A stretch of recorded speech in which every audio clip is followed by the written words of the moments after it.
హరిప్రియ భక్తి ఛానల్ ప్రేక్షకులకి ముందుగా నమస్కారం. శ్రావణ మాసం మహిళలకు ఎంతో ఇష్టమైన నెల. ఆ నెల అంతా మహిళలు ఎంతో భక్తి శ్రద్ధతో సందడిగా తెలుగు సాంప్రదాయాలు ఉట్టిపడేట్టుగా పూజలు వ్రతాలు నిర్వహిస్తారు. ముఖ్యంగా శ్రావణ మాసంలో శ్రావణ వరలక్ష్మి వ్రతాలతో పాటు శ్రావణ మంగళ గౌరి వ్రతాలు కూడా నిర్వహించడం మహిళలకు పరిపాటి. వాటితో పాటు సోమవారం కూడా ఎంతో విశేషమైన రోజు. మరికొద్ది రోజుల్లో తెలుగు రాష్ట్రాల్లో మహిళలు పూజలు వ్రతాలతో బిజీగా కాలం గడిపేయనున్నారు. ఎందుకు అంటే రాబోయేది శ్రావణ మాసం. ఈసారి శ్రావణ మాసానికి ఓ ప్రత్యేక విశిష్టత సంతరించుకుంటుంది. ఈసారి శ్రావణ మాసంలో 5 సోమవారాలు రానున్నాయి. అంతేకాక 4 మంగళవారాలు 4 శుక్రవారాలు ఉన్నాయి.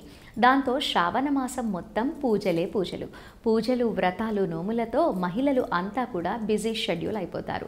అసలు శ్రావణ మాసంలో ఏ పూజలు చేస్తారు, ఎందుకు చేస్తారు, చేయటం వల్ల కలిగే ప్రయోజనాల గురించి పూర్తి వివరాలు మనం ఇప్పుడు తెలుసుకుందాం. శ్రావణ మాసం మహిళలకు ఎంతో ఇష్టమైన నెల. ఆ నెలంతా కూడా మహిళలు ఎంతో భక్తి శ్రద్ధతో సందడిగా తెలుగు సాంప్రదాయాలు ఉట్టిపడేట్టుగా పూజలు వ్రతాలు నిర్వహిస్తారు. ముఖ్యంగా శ్రావణ మాసంలో శ్రావణ వరలక్ష్మి వ్రతాలతో పాటు శ్రావణ మంగళ గౌరి వ్రతాలు కూడా నిర్వహించడం మహిళలకు పరిపాటి. వాటితో పాటు సోమవారం కూడా ఎంతో విశేషమైన రోజు. ఈసారి శ్రావణ మాసం జూలై 22 సోమవారం నాడు ప్రారంభమై ఆగస్టు 19 సోమవారం నాడు ముగుస్తుంది. అంటే ఈసారి శ్రావణ మాసంలో 5 సోమవారాలు ఉన్నాయి. అలాగే 4 మంగళవారాలు 4 శుక్రవారాలు వస్తాయి. మహిళలు వరాలిచ్చే తల్లిగా వరలక్ష్మీదేవిని కొలుస్తారు. అష్టలక్ష్మిలలో వరలక్ష్మీదేవికి ఎంతో ప్రాముఖ్యత ఉంది. వివాహం అయిన మహిళలు నిత్య సుమంగలిగా జీవించాలనే సంకల్పంతో ప్రతి ఏటా శ్రావణ మాసంలో వరలక్ష్మి వ్రతం తప్పనిసరిగా ఆచరిస్తారు. ఈ వ్రతాన్ని ఆచరించడం ద్వారా లక్ష్మీదేవి కటాక్షం శాశ్వతంగా తమపై ఉండి ఎటువంటి కష్ట నష్టాలకు లోను కాకుండా సంతోషంగా జీవిస్తామని మహిళల నమ్మకం. సంపదకు దేవత అయిన లక్ష్మీదేవిని ప్రసన్నం చేసుకోవడానికి వరలక్ష్మి వ్రతాన్ని చేసుకుంటారు. సాధారణంగా శ్రావణ మాసంలో 4 శుక్రవారాలు వరలక్ష్మి వ్రతాన్ని చేస్తారు. అయితే ముఖ్యంగా శ్రావణ మాసంలో పౌర్ణమికి ముందు వచ్చే శుక్రవారం రోజున వరలక్ష్మి వ్రతాన్ని పెద్ద ఎత్తున మహిళలు చేసుకుంటూ ఉంటారు. ఈ వ్రతాన్ని ఎక్కువగా పెళ్ళైన మహిళలు మాత్రమే జరుపుకుంటారు. కొత్త జంటలు సంతానం, ఐశ్వర్యం, ఆరోగ్యాలు ఉండాలని లక్ష్మీదేవిని పూజిస్తారు. వరలక్ష్మీదేవిని పూజిస్తే అష్టలక్ష్ములను పూజించినంత ఫలితం వస్తుందని మహిళల విశ్వాసం. వరలక్ష్మి వ్రతాన్ని ఆచరించే రోజున ఉదయాన్నే నిద్రలేచి తలస్నానం చేసి ఇంటిని శుభ్రం చేసుకొని తర్వాత పూజ గదిలో బియ్యపు పిండితో ముగ్గు వేసి కలశం ఏర్పాటు చేసుకుంటారు. లక్ష్మీదేవి చిత్రపటాన్ని లేదా విగ్రహాన్ని సిద్ధం చేసుకొని పూజా సామాగ్రి, తోరణాలు, అక్షింతలు, పసుపు గణపతిని సిద్ధం చేసుకొని వరలక్ష్మి వ్రత కథను చదువుతూ పూజ చేస్తూ ఉంటారు. అదేవిధంగా శ్రావణ మాసంలో మంగళవారాలు కూడా ఓ ప్రత్యేకత ఉంది. శ్రావణ మాసంలో వచ్చే 4 మంగళవారాలు శ్రావణ మంగళ గౌరి వ్రతాన్ని మహిళలు ఎంతో భక్తి శ్రద్ధలతో నిర్వహిస్తారు.